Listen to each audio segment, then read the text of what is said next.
سے پیار کرنے والے اس چینل کو سبسکرائب کریں۔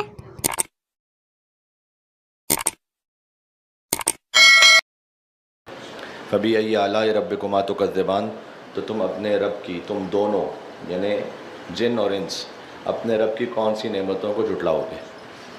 ظاہر اس کا جن و انس ہے، باطن میں امام کی حدیث کے مطابق اللہ سبحانہ و تعالیٰ نے کچھ خاص دشمنان کی طرف تعویلاً اشارہ کیا ہے کہ تم دونوں اپنے رب کی کون کون سی نعمتوں کو جھٹلاؤ گے، یعنی نعمت ولایت علی بن ابی طالب علیہ السلام کو۔ رب المشرقین و رب المغربین، وہ دو مشرقوں کا بھی رب ہے، دو مغربوں کا بھی رب ہے۔ اس کا بھی ایک ظاہر ہے، ایک باطن ہے۔ دیکھیں قرآن میں اللہ عز و جل نے ایک مشرق ایک مغرب کا بھی ذکر کیا ہے، دو مشرقوں دو مغربوں کا بھی ذکر کیا ہے بہت۔ لہٰذا ابن القوا ایک شخص کا نام ہے یہ، اس نے جب مولا علی سے پوچھا کہ یا علی کیا قرآن میں اختلاف ہے؟ کہیں اللہ کہتا ہے ایک مشرق ہے، کہیں کہتا ہے دو مشرق ہیں، کہیں کہتا ہے بہت سارے مشرق ہیں، اور کہیں کہتا ہے ایک مغرب ہے، کہیں کہتا ہے دو مغرب ہیں، کہیں کہتا ہے بہت سارے مغرب ہیں، کیا قرآن میں اختلاف ہے؟ امام نے کہا، چونکہ اس نے سمجھنے کے لیے سوال نہیں کیا تھا، اعتراض کے لیے کیا تھا، امام نے کہا کہ تیرا منہ بند ہو جائے اگر تو یہ سوچے کہ قرآن میں کوئی اختلاف ہے۔ اور پھر امام نے سمجھایا، دیکھیے آج سورج طلوع ہوا مثال کے طور پر 5:30 پر، اور سورج غروب ہو گیا 7:25 پر شام میں، یہ ایک مشرق اور ایک مغرب۔ لیکن آج کی دنیا میں یہ بچہ جانتا ہے کہ جب ایک جگہ سے سورج طلوع ہو رہا ہوتا ہے تو عین اسی موقع پر دنیا میں کسی اور مقام پر غروب ہو رہا ہوتا ہے۔ بالکل ایک نیچرل بات ہے نا، ایک جگہ سے جب سورج طلوع ہو رہا ہے تو 100% دنیا میں کہیں نہ کہیں ایسی جگہ ہے کہ جہاں پر غروب ہو رہا ہے عین اسی لمحے، تو وہ ایک مشرق اور ایک مغرب ہے۔ اور پھر جب اسی مقام پر سورج غروب ہوگا تو یقیناً کسی نہ کسی اور مقام پر طلوع ہو رہا ہوتا ہے، تو وہ دو مشرقوں کا رب ہے اور دو مغربوں کا رب ہے، اور بہت سارے مشرقوں کا رب ہے اور بہت سارے مغربوں کا رب ہے۔ تو آج اگر سورج طلوع ہوا ہے 5:30 پر، یہ میں نے بڑا جلدی اور آسان کر دیا اس مسئلے کو، میں آپ کے سامنے آیتیں بھی ابھی پڑھ دیتا ہوں۔ سورہ رحمان میں کہا رب المشرقین و رب المغربین، وہ دو مشرقوں کا رب ہے دو مغربوں کا رب ہے۔ مجھے اس سے کام لینا ہے آج آگے موضوع کے لیے۔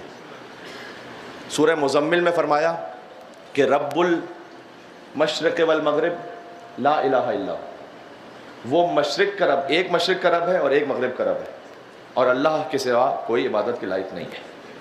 سورہ معارج میں فرمایا فلا اقسم برب المشارق والمغارب، میں قسم کھاتا ہوں بہت سارے مشرقوں کی اور بہت سارے مغربوں کے رب کی۔ تو سورہ رحمان، سورہ مزمل، سورہ معارج، تینوں میں سورہ مزمل میں کہا ایک مشرق ایک مغرب، سورہ رحمان میں کہا دو مشرق دو مغرب، سورہ معارج میں کہا بہت سارے مشرق بہت سارے مغرب۔ ایک مشرق اور ایک مغرب وہ ہے کہ مشرق سے سورج طلوع ہوا مغرب پہ غروب ہو گیا، اشارہ اس طرف ہے۔ دو مشرق اور دو مغرب، جب مشرق سے سورج طلوع ہو رہا ہے عین اسی وقت مغرب ہے، اور جب غروب ہو رہا ہے تو عین اسی وقت کہیں مشرق ہے۔ دو مشرقوں کا رب دو مغربوں کا رب۔ پھر فرمایا مولا نے کہ مثلا میں آج آپ کو آپ کی زبان میں سے سمجھا رہا ہوں، اگر مثال کے طور پر 5:30 پر سورج طلوع ہوا ہے آج تو مشرق ہے، لیکن کل 5:30 پہ طلوع نہیں ہوگا، مثلا 5:31 پہ طلوع ہوگا، کیونکہ زمین گھوم رہی ہے۔ تو آج جو پوائنٹ مشرق کا تھا کل وہ نہیں رہے گا، کل ایک اور پوائنٹ ہوگا زمین پر جہاں سے سورج طلوع ہو رہا ہوگا، تو وہ مشرق ہے۔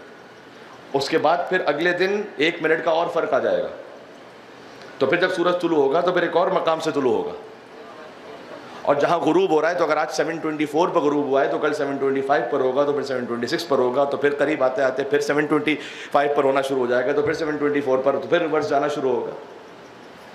تو سمجھ سکتے ہیں کہ ایک سال میں گویا 365 مشرق ہیں 365 مغرب ہیں، تو وہ بہت سے مشرقوں کا رب بھی ہے بہت سے مغربوں کا رب بھی ہے۔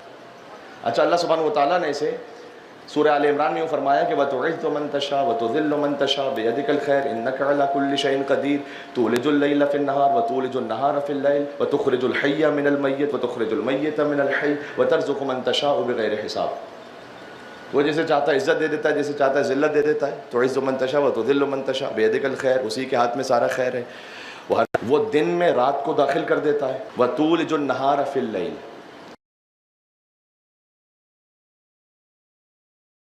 ذرا غور کیجیے گا، یہ فینومینن وہ ہے کہ جو اللہ سبحانہ وتعالیٰ نے 1400 سال. آج گرمیاں ہیں تو دن بڑے ہیں، راتیں چھوٹی ہیں. آہستہ آہستہ جب آپ سردیوں کی طرف جائیں گے تو دن چھوٹے ہو جائیں گے، رات بڑی ہو جائے گی. تو رات دن میں داخل ہو رہی ہے یا نہیں ہو رہی؟ علم ائمہ الاسلام پہ گفتگو کرنی ہے نا، تو یہ سن لیجئے باتیں اور میں اس سے رب دے رہا ہوں. تو جب آپ سردیوں کی طرف جائیں گے تو آپ دن چھوٹے ہو جائیں گے، رات داخل ہو رہی ہے دن میں. پھر جب آپ سردیوں سے گرمیوں کی طرف آئیں گے تو دوبارہ راتیں چھوٹی ہو جائیں گی، دن بڑے ہونے لگیں گے. تو دن داخل ہو رہا ہے. وَتُخْرِجُ الْحَيَّ مِنَ الْمَيِّتِ وَتُخْرِجُ الْمَيِّتَ مِنَ الْحَيِّ. اور اللہ یہ کرتا ہے کہ وہ مردے سے زندہ. کبھی آپ دیکھتے ہیں کہ ایک شخص، ایک خاتون کے یہاں کسی کی ولادت ہوئی، کسی بچے کی،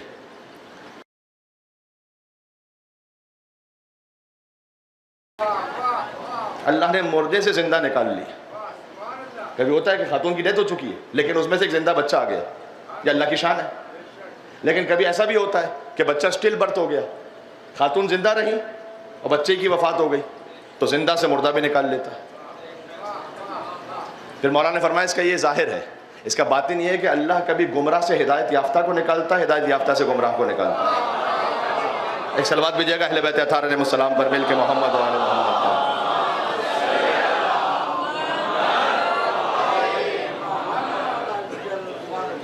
مسئلہ حضرت نوح علیہ السلام کا بیٹا، حضرت نوح علیہ السلام کا بیٹا اللہ نے ہدایت یافتہ سے گمراہ کو نکالا ہے. اللہ نے نکالا کا مطلب یہ نہیں کہ اس کا اختیار ختم ہو گیا تھا، وہ بائی چوائس گمراہ ہوا. لیکن اللہ کا نظام یہ تھا کہ ایک ہدایت یافتہ کے گھر میں گمراہ گیا. اور کبھی ریورس بھی ہوتا ہے، کسی گمراہ کے گھر میں کوئی ہدایت یافتہ. اس کی مثال دینا میرے لیے بڑا مشکل ہے، جو سمجھ پائیں تو سمجھ پائیں. مولا علی نے ایک شخص کو اپنا بیٹا کہا ہے.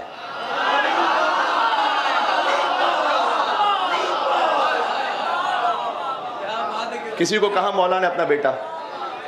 اب جو بھی ہو وہ تاریخ میں، تو اللہ تعالیٰ کا یہ نظام ہے آج جو عنوان قلمدان سے نکلا اب تک نہیں تاریخ کے وجدان سے نکلا. کیا اس کا شرف عالم امکان سے نکلا؟ ہیرا تھا مگر کوئلے کی کان سے نکلا.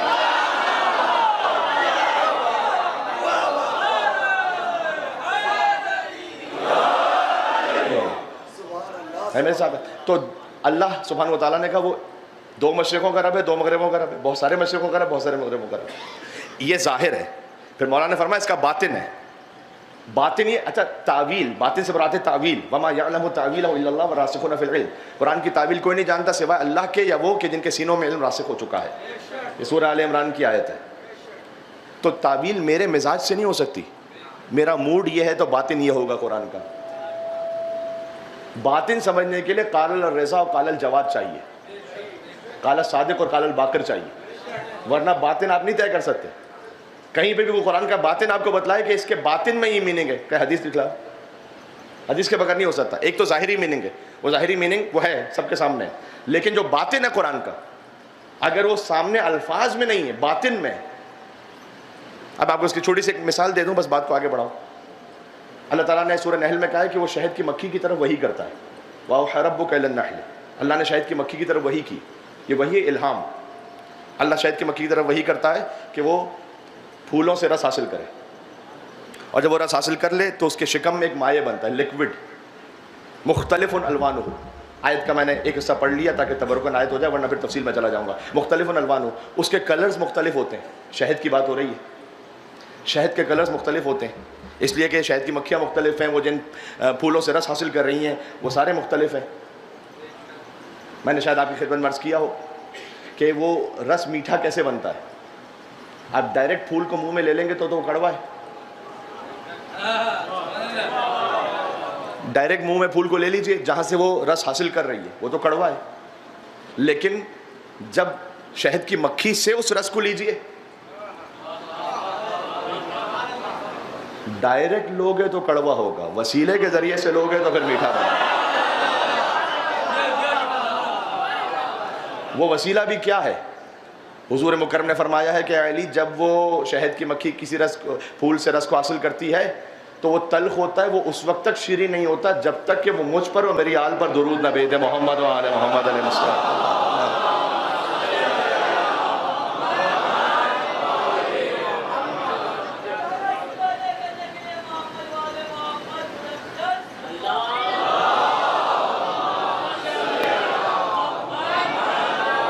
اب یہاں ایک درس کی بات بہرحال ہے، سیکھنے کی بات یہ ہے کہ دیکھیں شہد کی مکھی جب درود بھیجے اپنی کسی بھی کیفیت میں، یہ تعجب کی بات نہیں ہے، یسبح للہ ما فی السماوات و ما فی الارض، جب اللہ نے قرآن میں نہیں کہا کہ جو کچھ زمین میں جو کچھ آسمان میں سب اللہ کی تسبیح کر رہا ہے، تو خالی آپ تھوڑی سبحان اللہ کہتے ہیں، آپ فقط سبحان اللہ تھوڑی کہتے ہیں، ہر مخلوق کی اپنی ایک تسبیح ہے، اور اس تسبیح کی ایک سادہ ڈیفینیشن یہ ہے کہ ہر مخلوق اپنے وجود سے اس کے بے عیب ہونے کا اعلان کر رہی ہے،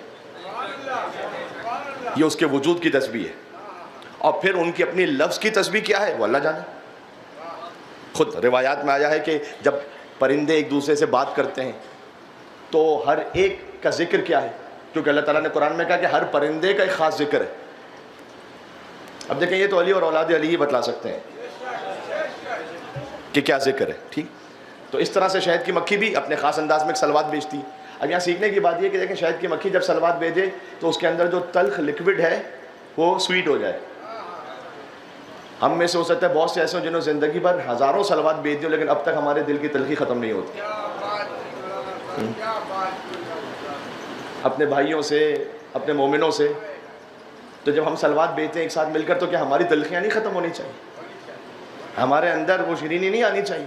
شہد کی مکھی محمد اور آل محمد پر سلوات بھیجے تو اس کے اندر کا جو وجود ہے وہ لکوڈ شیرین ہو جاتا ہے۔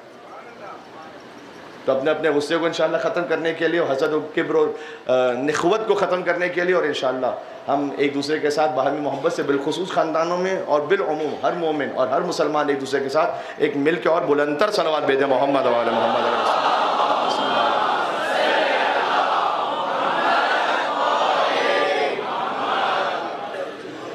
اب یہ شہد، یہ بات کیوں شروع ہوئی تھی آپ کو یاد ہے؟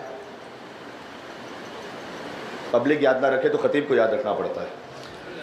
بات یہاں شروع ہوئی تھی کہ قرآن کا ایک ظاہر ہے پھر باطن بھی ہے۔ ظاہر ہے شہد، باطن کیا ہے اس کا؟ کیا کوئی باطن بھی ہے؟ ضروری نہیں کہ ہر آیت کا باطن ہمیں بتایا گیا ہو، یہ بھی ذہن میں رکھیے گا۔ اس آیت کے باطن میں اللہ اکبر، امام نے فرمایا شہد سے مراد ہوا علم علی ابن ابی طالب۔ بڑے آسان طریقے سے میں نے کہہ دیا، آپ نے بھی آسانی سے سن لیا۔ مولا علی علیہ السلام کا علم ہے، اللہ یہ کہنا چاہ رہا ہے یہاں پر۔ اور پھر آگے شہد کے لیے چکے گا وَفِي شِفَاءٌ لِلنَّاسِ، شہد انسانوں کے لیے، مسلمانوں کے لیے نہیں خالی، شہد میں شفا ہے سارے انسانوں کے لیے۔ تو علم علی بن ابی طالب وہ جو انسانوں کے لیے شفا ہے، سب کے لیے شفا ہے۔ ہاں، اس لیے بعض لوگ جب کنفیوز ہو جاتے ہیں آگے کہتے ہیں کہ مولانا صاحب آپ تاریخ میں جا کر دیکھیں کتنے لوگ مولا علی سے اپنے مشکلات میں مسئلہ پوچھتے تھے تو مولا علی جواب دیتے تھے۔ تو آپ تو یہ کہتے ہیں کہ جناب انہوں نے مثلا مولا علی کا حق غصب کر لیا اور ان کے معاملے، تو اللہ فرعون کو رزق کیوں دیتا تھا؟ اس کا مطلب یہ تھوڑی ہے کوئی کہہ سکتا ہے کہ اللہ ہونے کا تقاضا ہے کہ فرعون بھی خدائی کا دعویٰ کرے گا تو اللہ اسے رزق کو بند نہیں کرے گا۔ ویسے ہی امیر المومنین کے مشکل کشا، ایسے تو مولا علی نے سخاوت کی نہیں ہے۔ اب ایک بڑے شاعر ہیں عصر حاضر کے، تصوف کی طرف ان کی رغبت بھی ہے، جس میں انہوں نے یہ دو مصرے مولا علی کے لیے کہے تھے کہ اس وہ پہنچے گا بھلا کون، یعنی الطاف یہاں پر نام نہیں ہے، صفت کون، اس سخاوت کو کون پہنچ سکتا ہے، اس وسعت الطاف کو پہنچے گا بھلا کون، سائل نے کبھی کہ تو کون ہے۔ علی یہ پوچھ کے نہیں دے کہ تو ہے، اس میں کوئی شک نہیں، لیکن امیر المومن علی بن ابی طالب علیہ السلام، لہذا اس وسعت الطاف کو پہنچے گا بھلا کون، سائل نے کبھی درس علی کے نہ سنا، بس 3 سوالات پہ موقوف ہے سب کچھ، یعنی کہ علی کون، نبی کون، خدا کون۔ تو بہرحال اس کا ایک ظاہر بھی تھا، اس کا ایک باطن بھی تھا، میں نے کہا اسی طرح سے مشرقین اور مغربین کا بھی علیہ السلام۔ مغربین سے مراد حسن اور حسین ہے، فرمایا مشارق سے مراد سارے انبیاء ہیں، مشرقوں کا رب اس کی بھی سارے انبیاء، مغربوں سے مراد سارے اوصیہ، مشرقین سے مراد محمد و علی، مغربین سے مراد حسن اور حسین. اور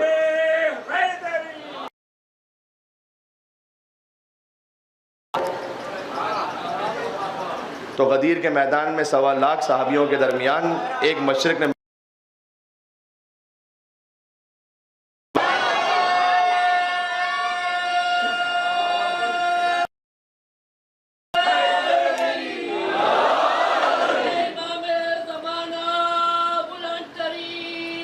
مولا حسن مصطفیٰ علیہ السلام پر بھی اللہم صلی اللہ.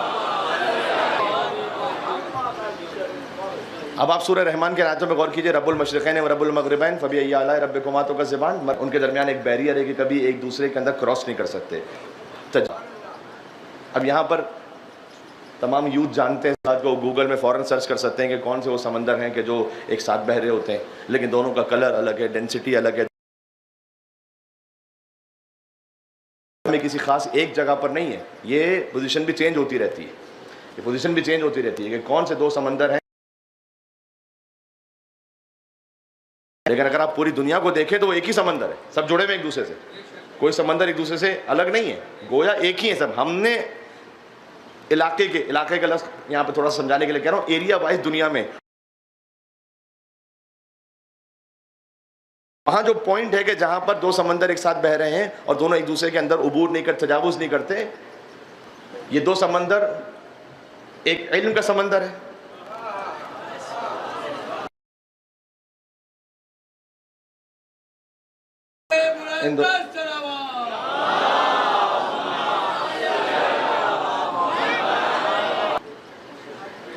اس کی تفصیل میں جاؤں گا تو بڑی تفصیل ہو جائے گی کہ کئی اور لوگ تھے کہ جن کے دنوں میں خواہش آئی تھی،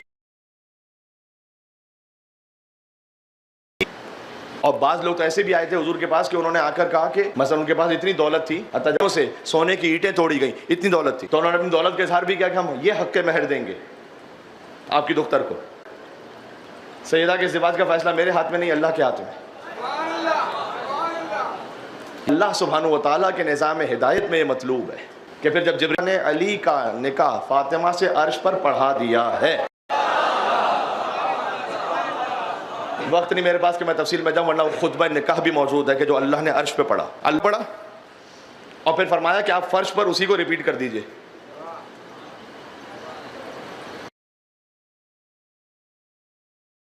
کو ظاہر کر کے تکبر کر رہے تھے. فرمایا کہ یہ پوری زمین فاطمہ، پوری زمین یہ سیدہ کے مہر میں. اس کے بعد فرمایا یہ روایت کا جو معصوم کا جملہ ہے، تو من مشا علیہا مبغضا لہا، جو اس زمین پر چلے سیدہ کا بغض رکھتے ہوئے.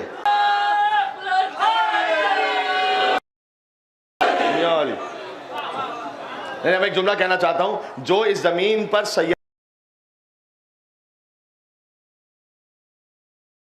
رامن، میں نہیں کہہ رہا، کوئی شاعر کی شاعری نہیں ہے، خطیب کی خطابت نہیں ہے، امام کی روایت ہے.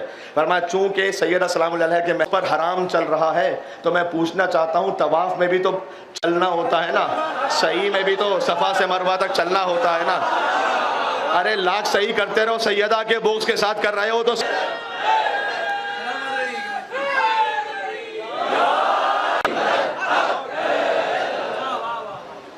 تو وہ بی بی کہ مجھے پڑھنے دے، 21 زوجہ ہیں اور 11 رسول جیسوں کی ماں ہے. دیکھو اب اتنی گنجائش ہے وقت میں کہ میں بات کر سکوں، ورنہ تو پھر کم سے کم کئی مجالس پھر اس ایک فکر ہے. 11 رسول جیسوں کی ماں ہے. خود سے جو ناسبیت رکھنے والے ہیں، میں اس ملک کی بات، عربی کا لفظ بھی نہیں ہے یہ تو تفسیر دیکھیں، کہیں کی بھی دیکھیں. پنجتن یہ جو آیت ہے نا وہ وحلہ کی، اس میں مجھے بتلا دیجئے. دیکھو 5 گئے تھے، اردو کے ایک محاورے سے ہوا گیا تھا، کوئی نہیں گیا تھا، کوئی نہیں گیا تھا، 5 گئے تھے، خالی صرف 5 گئے تھے. اچھا مکرم ہے، امیر المومنین ہے، سیدہ عالم ہے، امام حسن ہے، امام حسین ہے، حضور ہیں سید الانبیاء، بی بی ہیں سیدۃ النساء العالمین، حسن اور حسین سیدہ شباب اہل الجنت اجمعین، کی سردار، دو ہیں جنت کے جوانوں کے سردار. پتہ چلا جو سردار تھے وہ مباہلہ میں چلے گئے تھے، جو امتی تھے وہ مدینہ میں رہ گئے تھے.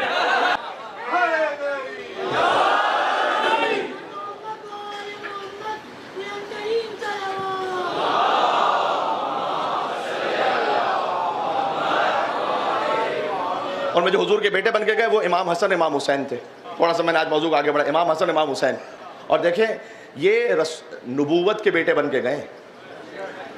آپ تاریخ میں جا کے دیکھیے گا کہ حضرت ابراہیم حضور کے جو فرزند ہیں وہ اس وقت زندہ ہیں کہ تم اپنے بیٹوں کو لائے. تو کیوں حضرت ابراہیم کو لے کے نہیں گئے؟ نہ یہاں عہدے کی بات ہو رہی ہے. رسالت نبوت کے بیٹے کون ہیں؟ وہ امام حسن امام حسین. ابنا و ابناکم جو اپنے بیٹوں کو لاتے ہیں. یہ معمولی بات آپ نہ سمجھیں. بنی امیہ و بنی عباس کی ساری حکومتیں گزر گئیں اور انہوں نے ایڑی چوٹی کا زور لگا لیا کہ کسی طریقے سے مسلمان حسن اور حسین کو فرزند رسول کہنا چھوڑ دیں, ابن رسول کہنا چھوڑ دیں. جب کیا تھا ہمارا بچہ ماشاءاللہ. یہ ہے مجلس امام حسین علیہ السلام کی برکت. السلام علیک یا ابا عبداللہ. زیارت کا دوسرا جملہ کیا پڑھتا ہے؟ السلام علیک.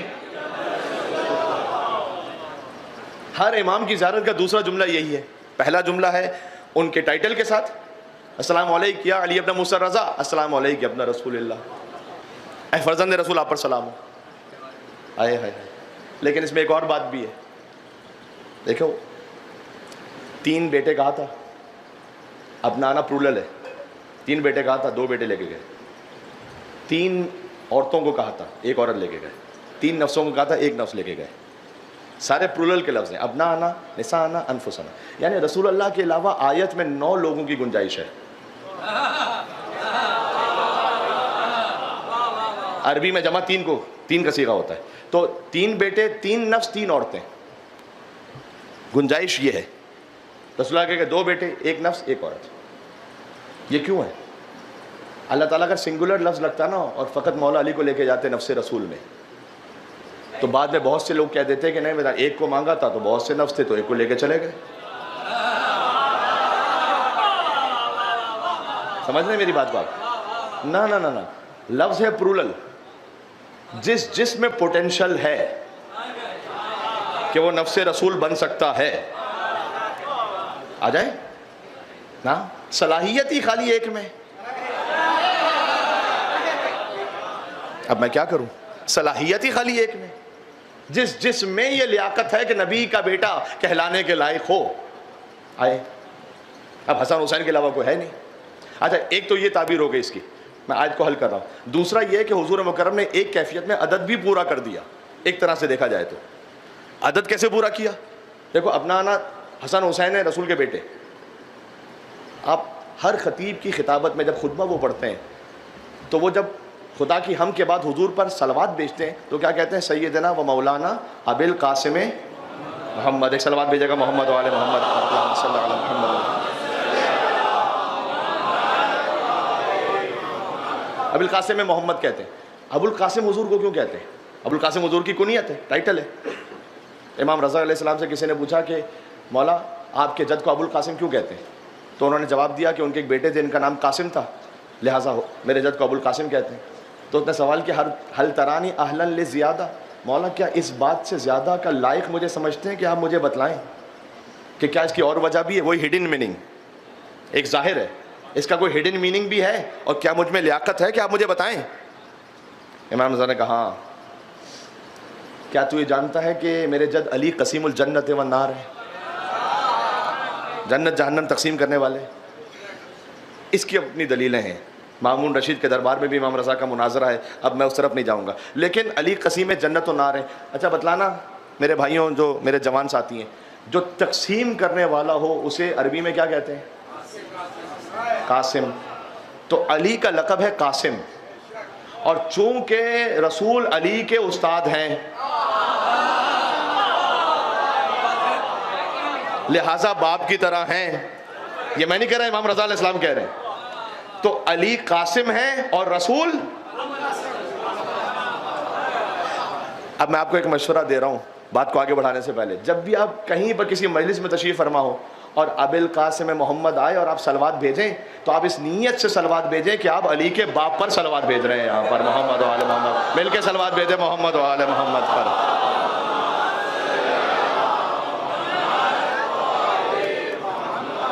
تو مباہلہ میں رسول کے کتنے بیٹے گئے؟ 2, اور ایک اعتبار سے علی بھی رسول کے بیٹے کی طرح ہے. عدد پورا ہو گیا. 3 بیٹوں کو لاؤ. عدد پورا ہو گیا؟ ہو گیا. 3 نفسوں کو لاؤ.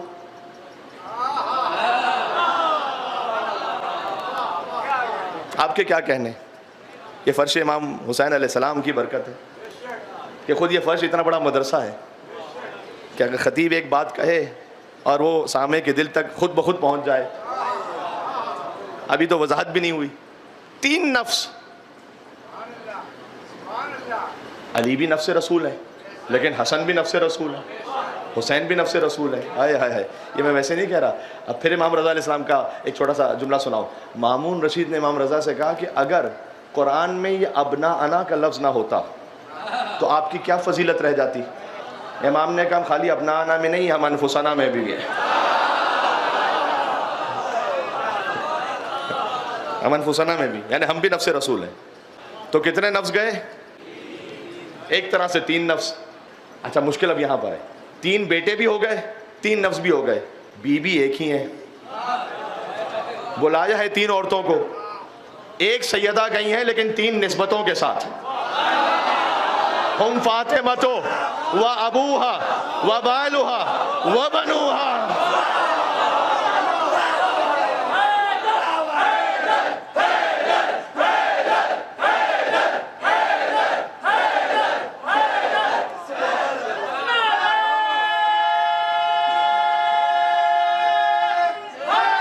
نام سیدہ بنت قبلہ کی سیاحت و سلامتی کے لئے بلند ترین صلوات. اللہ صلی اللہ.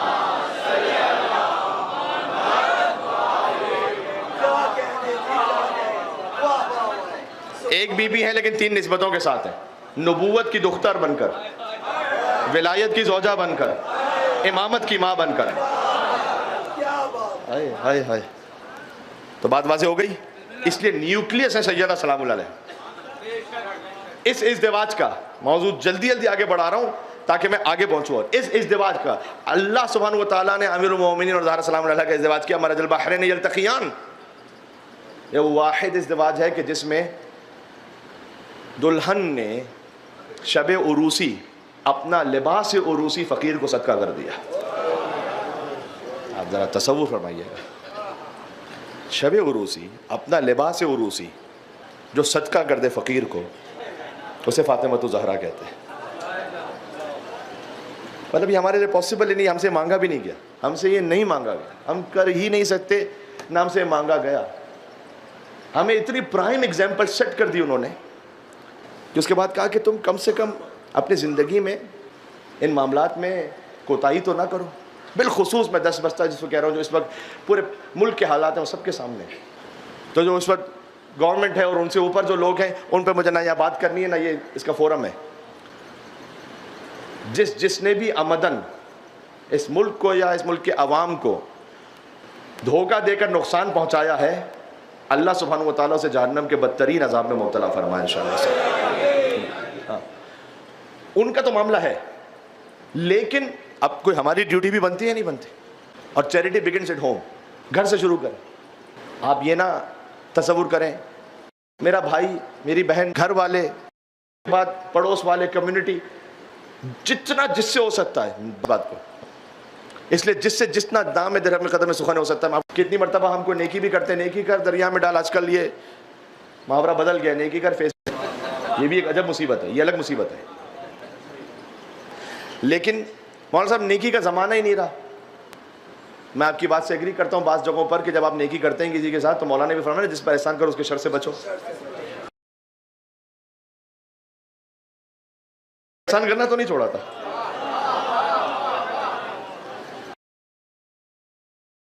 لیکن آپ نیکی کرنا, احسان کرنا نہ چھوڑیں.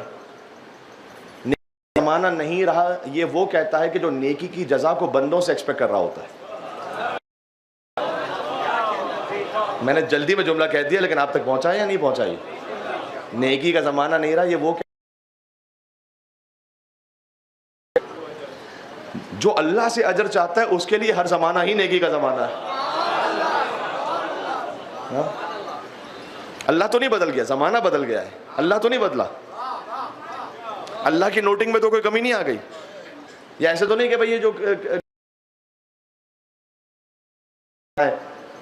نہ اس کا مطلب یہ ہے کہ آپ اپنی نیکی جاری رکھیں، قربتاً اللہ جاری رکھیں، اور اس نیکی کو جتنا ہو سکے، خود جناب امیر کا فرمان ہے کہ جنت کے 4 خزانے ہیں، اس میں فرمایا کہ اللہ اکبر، نیکی کرنا پہلا خزانہ ہے، نیکی کو چھپا لینا دوسرا خزانہ ہے۔ یہ خود ایک اور توفیق ہے، آسان نہیں ہوتا یہ، نیکی کرنا پھر نیکی کو چھپانا۔ روایت سناتا ہوں آپ کو، قیامت میں ایک موقع ایسا آئے گا، اللہ کی جانب سے صدا آئے گی کہ جس کا کوئی اللہ سے حساب کتاب رہ گیا ہے وہ پورا کر لے۔ یہ جملہ آپ نے سنا؟ جس کا کوئی اللہ سے حساب کتاب رہ گیا ہے نا وہ پورا کرے۔ ارے اللہ سے کون حساب کتاب پورا کرے گا اپنا؟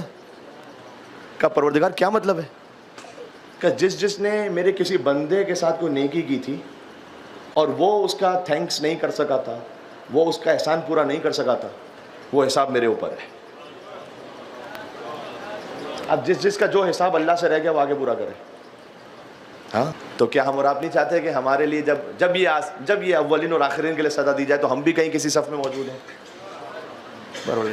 تو اس لیے عزیزوں، یہ، اور میں آپ کو امام حسن علیہ السلام کی مثال دوں، اس ازدواج کا جو پہلا ثمرہ ہے وہ مولا حسن مجتبیٰ ہے، اور حسن علیہ السلام ان کا تو دسترخوان ہی مشہور ہے، ان کا تو کرم ہی ہر اہل بیت کریم ہے، لیکن صفت کرم کا جس سے سب سے زیادہ اظہار ہوا ہے وہ مولا حسن مجتبیٰ ہے۔ حضور نے فرمایا کہ انسان 4 طرح کے ہیں، کریم ہے، سخی ہے، بخیل ہے، لئیم ہے۔ اہل بیت علیہ السلام کے لقب میں ہم کہہ دیتے ہیں سخی ہیں بہت، لیکن ان کا اصل لقب سخی نہیں ہے، ان کا اصل لقب کریم ہے یا جواد ہے۔ امام تقی علیہ السلام کا لقب جواد ہے۔ اللہ کا نام بھی سخی نہیں ہے، اللہ کا نام کیا ہے؟ جواد، کریم۔ انہو جواد کریم، دعاؤں میں ہے، تو اللہ تعالیٰ جواد ہے۔ جواد اور سخی میں کیا فرق ہے؟ سخی وہ ہوتا ہے کہ جو ڈیزرونگ کو عطا کرتا ہے، جواد وہ ہوتا ہے کہ جو ڈیزرو نہ بھی کرتا اسے بھی عطا کر دیتا ہے۔ تو آدم علیہ السلام، اللہ تعالیٰ اس نے ہمیں جو عطا کیا ہے تو ہم ڈیزرو کیا کرتے تھے کہ اللہ تعالیٰ نے ہمیں دیا؟ کون سے شکم مادر میں ہم نے عبادت کر لی تھی اللہ کی کہ وہ ہمیں وارث دے رہا تھا؟ تو ہم تو ڈیزرو بھی نہیں کرتے۔ اچھا کبھی ایسا بھی ہوتا ہے، ہمیں معلوم ہے کہ ایک شخص ہے کہ جس کی مثل مانگنے کی عادت ہو گئی ہے، یا فرض کیجئے یہ سارے، آپ اپنے آپ کے لیے سوچئے گا کیا جو کچھ اللہ نے مجھے دیا ہوا میں سارا ڈیزرو کرتا تھا کیا؟ اگر اللہ جو کچھ میں ڈیزرو نہیں کرتا مجھ سے واپس لے لے تو میں تو یہاں کسی لائق ہی نہیں رہوں گا۔ آئی ایم ناٹ جرنلائز جو ہیں ان کو اور ایسے سپورٹ کریں گے پروفیشنل بیکنگ اور بڑھتی جائے، لیکن آپ دیکھتے ہیں کہ ایک مومن ہے چلو پورا ڈیزرو نہیں کرتا کچھ تو کرتا ہے۔ امام نے فرمایا اگر تو اسے بھی دے گا جو مستحق ہے اور اسے بھی دے گا جو مستحق نہیں ہے تو اللہ تجھے وہ بھی دے گا جس کا تو مستحق ہے اور وہ بھی دے گا جس کا تو مستحق نہیں ہے۔ تو کریم اہل بیت، کریم اور سخی میں فرق یہ ہے کہ سخی ہو یاکل و یعطی، سخی وہ ہوتا ہے کہ جو دیتا ہے، کھاتا بھی ہے خود دیتا بھی ہے، بل کریم الذی، کریم ہوتا ہے کہ لا یاکل و یعطی، وہ خود نہیں کھاتا۔ اہل بیت نے خود روٹیاں تھوڑی کھائی تھی۔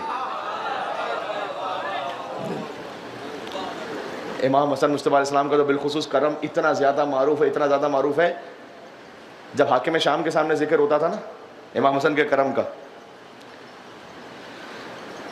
دیکھو اگر شجاع کے سامنے شجاع کا ذکر ہونا تو اس کو اچھا لگتا ہے، لیکن بزدل کے سامنے شجاع کا ذکر کرو گے تو اسے اریٹیشن ہوگی، وہ چاہے گا کسی طریقے سے یہ ذکر موڑ دے، ختم کر دے، کچھ اور ہو جائے۔ اگر سخی کے سامنے کریم کا ذکر کرو اچھا لگے گا، سامنے کریم کا ذکر کرو نا آگے میں شام میں زیادہ تو کہہ نہیں سکتا، نام لو تو مصیبت، نہ لو تو مصیبت، برائی کر دو تو مصیبت، اچھائی کرو تو اور مصیبت۔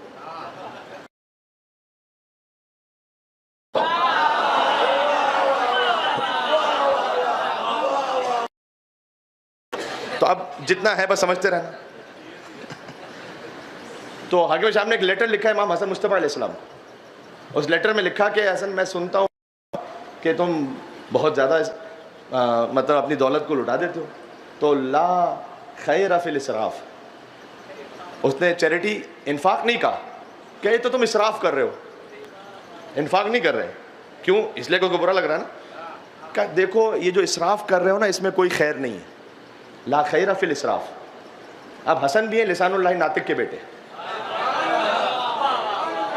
وہ جو اس نے خط لکھا تھا نا لا خیر فی الاسراف, ایک اس کے نیچے امام حسن مصطفیٰ نے بھی ایک ہی جملہ لکھا, بس لفظوں کی ترتیب بدل کر. اس نے لکھا تھا لا خیر فی الاسراف, امام نے لکھا لا اسراف فی الخیر. بات پہنچی؟ اس نے لکھا تھا کہ یہ جو اسراف کر رہے ہو اس میں کوئی خیر نہیں. امام حسن مصطفیٰ نے جواب دیا کہ جتنا بھی خیر کر لو اس میں کوئی اسراف نہیں ہے. تو ایک تو کریم امام حسن مصطفیٰ علیہ السلام, لیکن ساتھ میں ایک حفظ مراتب کا بھی بہت خیال پنجتن کے گھرانے میں اس طرح سے تھا. چیریٹی میں سب سے زیادہ شو آف کا بھی امکان رہتا ہے, حتیٰ یہ میں کوئی بڑی اس کی بات نہیں کر رہا, خاندانوں میں بھی آپس میں ہو سکتا ہے, بھائیوں میں بھی ہو سکتا ہے, میں اس سے آگے, میں اس سے آگے.